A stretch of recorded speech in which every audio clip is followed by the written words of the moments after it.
За өдрийн мэнд. За өдрийн мэнд. За өдрийн мэнд. За надад маш олон асуулт байна. Тэгээд эхнээс нь эхлүүлье.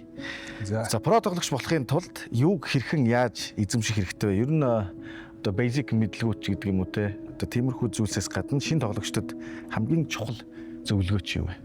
За би ч одоо сайн мэдэхгүй дээ юм ааш. Би ч одоо өөрөө зүгээр явж байгаа л гинт болцоос ер нь гинт болчтой. Тэгэхээр нэг зөв одоо яг шал өөр усаж магадгүй.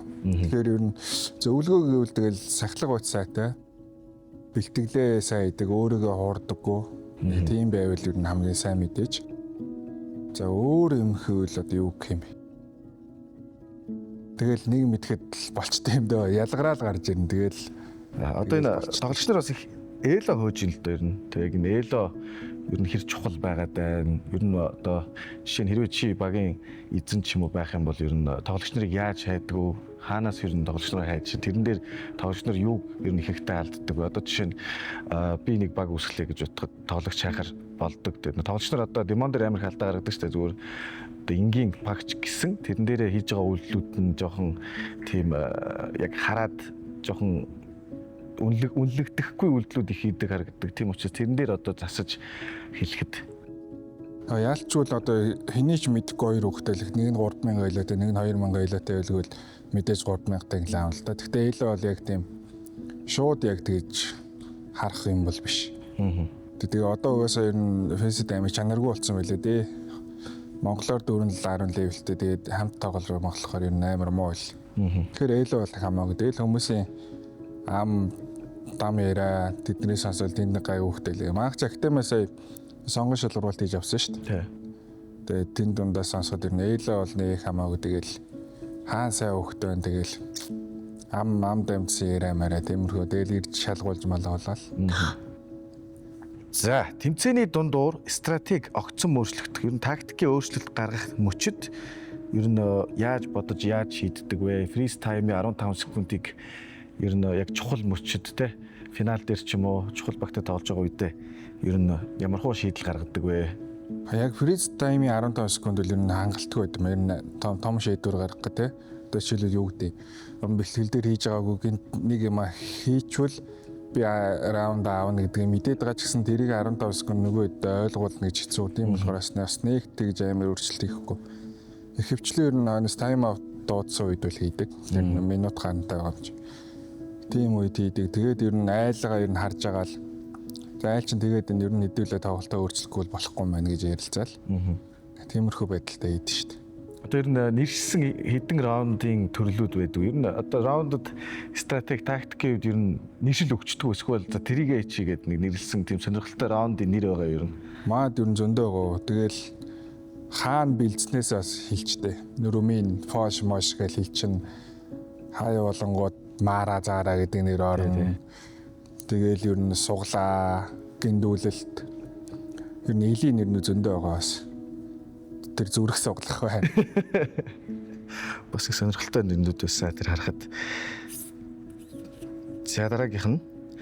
За тоглогчдод хатуу зүйл хэлэх шаардлагатай үед яаж ханддаг вэ? За тэр харилцааны арга барилыг хэрхэн олж авсан бэ? Одоо ер нь гартаг ер нь ихэнх нь ахаа гэдгүү ер нь яг хин ер нь ахаа гэж бас. Өсгөөл яг нэгдүү болохоор найзалтай. Тэгээ нөгөөгөр нь тэгдэг. Тэгээд ер нь шууд л хэлчтэй шүү дээ. Би бол угаасаа хамаагүй. Угаасаа л надад их эрхэн байгаа гэж бодож байгаа болохоор. Тэгэл угаасаа нэлцгнаал хэлж чадахгүй яваад байл тэр чинь бүр л сүрс юм болж. Тэгэхээр ер нь скримтэй үед би амар нервтэй байд юм аас. Скримийн дондор ер нь бас нэлээд нервтэй шүү. Тэгэхээр ер нь дэ шууд хэлээл заримдаа тэгэл харааш мараагаад.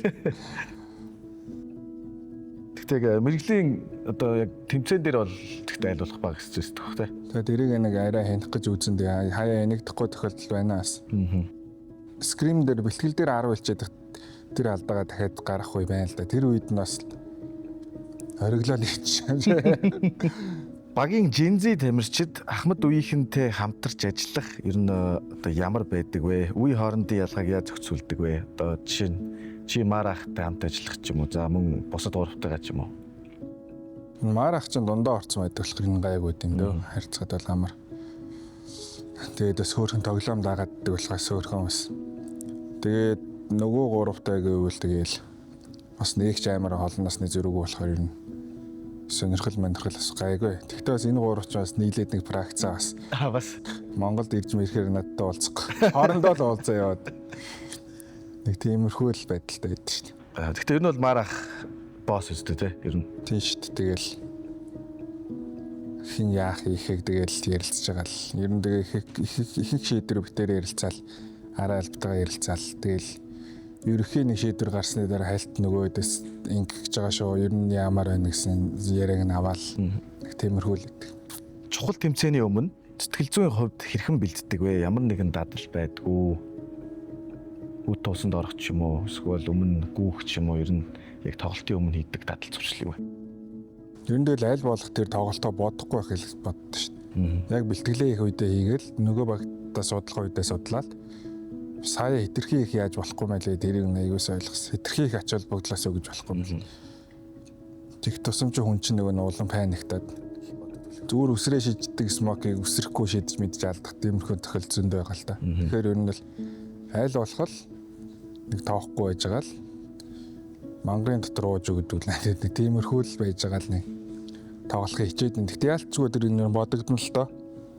Тэрийг тэгэл аль болох оройн сайн унтчихвал гээл юм болно доо. Тийм болохоор хаяа нэг оройн унтахаас өмнө тайвшруулдаг юм зам бас хаа нэг. Аваад. За одоо бас бүр анх одоо яг нэг плей-офф руу орж ирээд одоо яг том багуудтай өрсөлдөөд эхлэх үед болон одоогийн чиний сэтгэл зүйн хоёрын хооронд ер нь ямар ялгаа байна? Тухайд нэг тийм байж. Тухайд ер нь нэлээд сандардаг л байсан л да. Одоо болохоор эхний тоглолт ер нь амар өвөө. Тэмцээний эхний тоглолт, ареныг эхний тоглолт бол амар өвөө. Тэгээд л ер нь хоёр дахь тоглолтоос ер нь тавирал эхэлчихлээ. За би одоо зөндөө хариулаа. Одоо миний асуух ээлж ирсэн байна. За одоогийн лайн апт хамгийн их боломж ногдож байгаа тоглогч гэж хэнийг үздэг вэ? За нийлээ ясаахал асуулт. Амар ясаа хэлчихлээ те. Нөгөө дөрөв нь бол гомдлох. Тэгэхээр ер нь бол бүгдийг нь бол маш сайн тоглогч гэж боддог. Тэгээд ер нь яг одоо хамгийн их тийм нуугдсан гэсэн бол ойлголт байхгүй. Гэхдээ миний хувьд ер нь Блиц болон Техно хоёрыг гэж боддог. Ер нь яг ямар ч үед ямар ч байран дээр очиж тухтай тоглож чаддаг тоглогч нарын хувьд гэж бодоод хэлэхэд бол Техно болон Блиц гэж бодож. Техногийн хувьд Бэгийн анкер гэхдээ ер нь өөр газар ч гэсэн тоглохдоо баг ялгаагүй л адилхан туршлагатай тоглодог учраас миний хувьд Техног Блицийг ч гэсэн муу адил яг IGL-ийн хувьд өөрийнхөө хүссэн газар өөрийнхөө хүссэн байран дээр маш сайн уншиж мэдэрч тоглодог учраас Техно Блиц хоёрыг гэж бодож байна. Тэгээ ер нь бол Технол юм ба шүү дээ. Би зөвхөн хамт байгаад болдоо л миний нэр яваад шиг. Тийм юм шиг байдаг. Техно юм ба шүү хүмүүсээ. Яг одоо энэ бичлэгийг үзэж байгаа Монголын залуу бүрт нэг л зүйл хэлэх боломж олдвол юу гэж хэлэх байсан? Бодвол Монголзын л гэж байгаа хта. Агуугүй. Яг одоо энэ бичлэгийг үзэж байгаа Монголын залуу бүрт нэг л зүйл хэлэх боломж олдвол юу гэж хэлэх байсан бэ?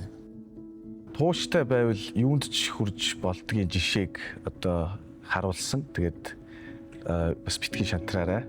Ямар нэг юм хийж ивэл эцсийн заавал үзээрэй л гэж хэлмээр байна да. Тэгээ бас бүр тэгж амар зомбер ядаж болох гэх тээ.